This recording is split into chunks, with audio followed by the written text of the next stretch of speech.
Bismillahirrahmanirrahim. Assalamualaikum warahmatullahi wabarakatuh. Alhamdulillahi rabbil alamin. Wassalatu wassalamu ala asrafil anbiya'i wal mursalin sayyidina wa maulana Muhammadin wa ala alihi washabihi ajmain, amma ba'du. Jamaah yang dirahmati Allah Subhanahu wa taala, senantiasa kita bersyukur kepada Allah Subhanahu wa taala karena kita masih diberi iman Islam sehingga dikumpulkan dalam suasana yang penuh barokah oleh Allah Subhanahu wa taala. Allahumma amin. Jamaah yang dirahmati Allah Subhanahu wa taala, kemarin kita telah uraikan tentang sifat-sifat penghuni surga. Orang yang menghuni surga adalah orang tidak mengalami kesusahan sama sekali di dalamnya, tidak ada iri dengki seperti halnya di dunia ini. Kemudian di sana kekal. Kalau diberikan kenikmatan adalah kenikmatan yang kekal, tidak seperti di dunia ini kita cari siang dan malam, setelah kita dapatkan kita akan pindah ke negeri akhirat. Maka Allah Subhanahu wa taala menganjurkan kepada kita semuanya untuk senantiasa memperbanyak mencari bekal akhirat yang sebanyak-banyaknya. Kalau di dunia ini bekal secukupnya, kalau terlalu banyak malah membahayakan diri kita. Tetapi kalau akhirat semakin banyak, maka semakin mendapatkan kenikmatan surga yang istimewa. Untuk itu kita akan menyampaikan tema tentang luasnya rahmatnya Allah Subhanahu wa taala. Allah Subhanahu wa taala sangatlah luas memberikan rahmat kepada hambanya, baik itu yang beriman maupun orang yang tidak beriman. Jadi jenengan pun kaget kalau orang nggak pernah sholat hidupnya ya sehat enak, karena itu di dunia Allah katakan semua saya berikan rahmat. Jadi yang taat yang tidak taat semuanya diberikan rahmat oleh Allah Subhanahu wa taala, baik itu orang kafir maupun orang yang tidak iman. Namun rahmat Allah di akhirat hanya diberikan kepada orang yang beriman.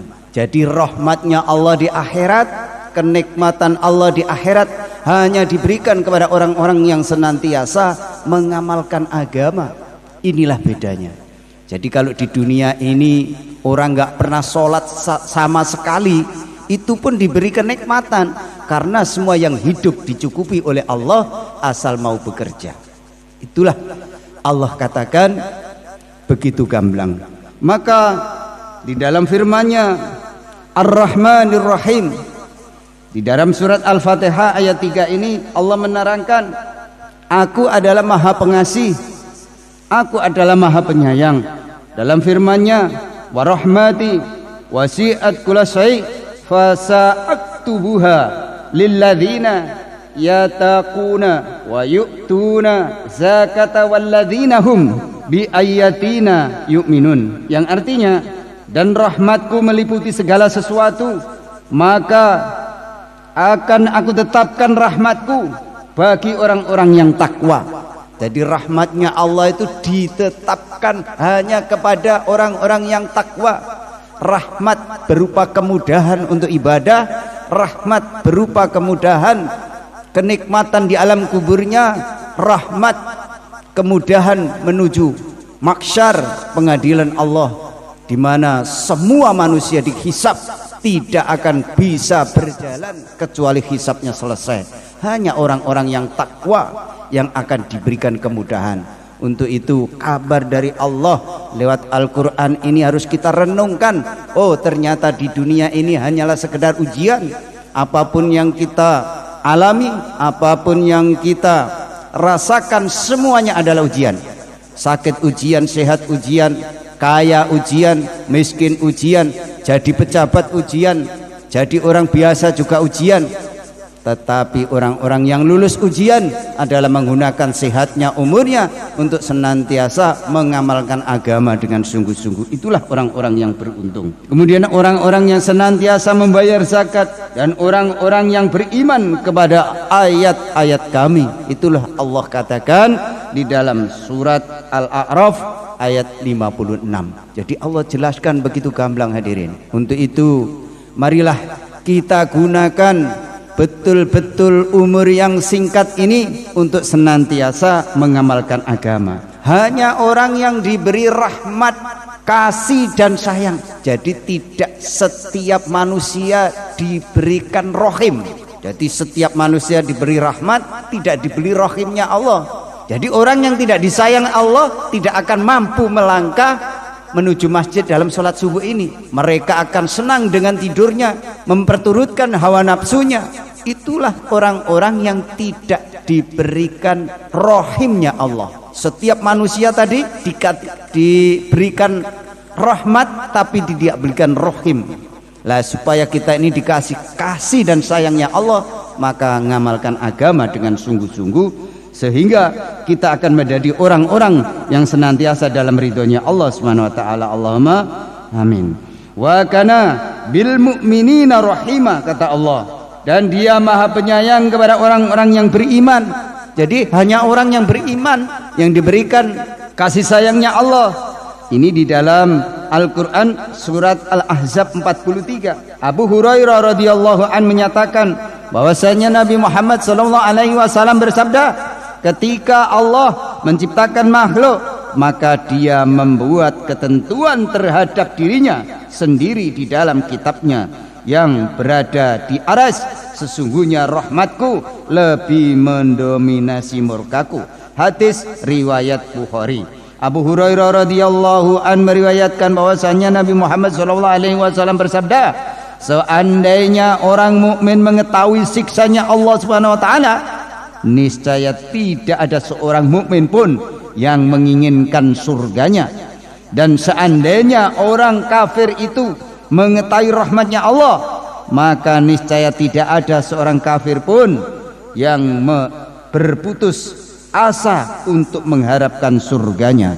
Hadis riwayat Muslim. Abu Hurairah radhiyallahu an berkata, aku mendengar Rasulullah SAW bersabda, Allah Subhanahu wa taala menjadikan sifat rahmat 100 bagian, maka dipeganglah di sisihnya 99 bagian dan diturunkannya 1 bagian ke bumi.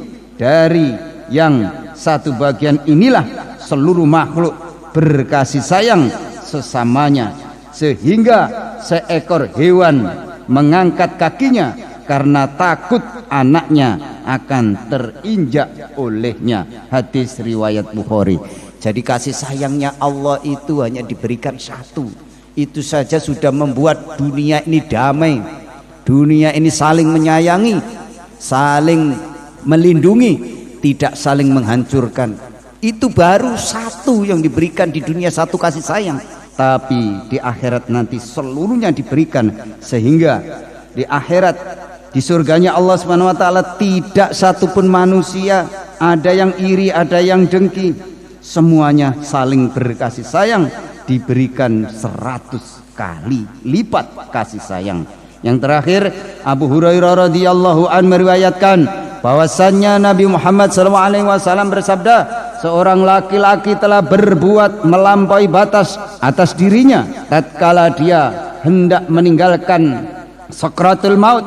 Dia berwasiat kepada anaknya seraya berkata, apabila aku mati, maka bakarlah aku, kemudian hancurkan aku, lalu buanglah aku ke laut.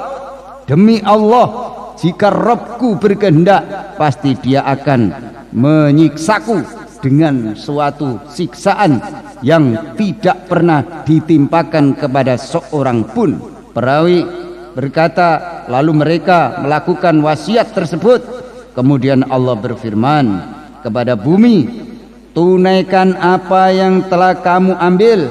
Lalu dia pun berdiri. Setelah itu Allah bertanya kepada orang tersebut, kenapa kamu melakukan hal itu? Dia menjawab, karena aku takut kepadamu, wahai Rabbku. Maka Allah pun mengampuninya. Hadis riwayat Bukhari dan Muslim. Rahmatnya Allah Subhanahu wa taala sangatlah luas dan diperuntukkan bagi orang-orang mukmin.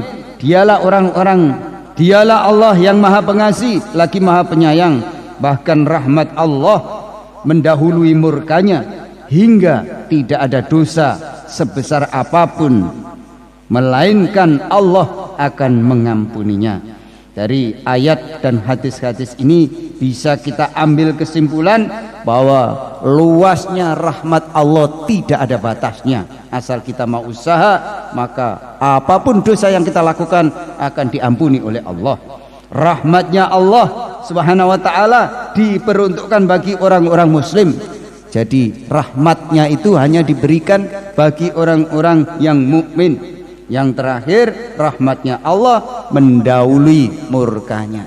Jadi orang-orang yang beriman ini walaupun berbuat dosa sebelum 6 jam tidak akan dicatat dosa. Beda dengan orang yang tidak iman langsung dicatat dosa. Itulah bedanya kenikmatan orang-orang iman.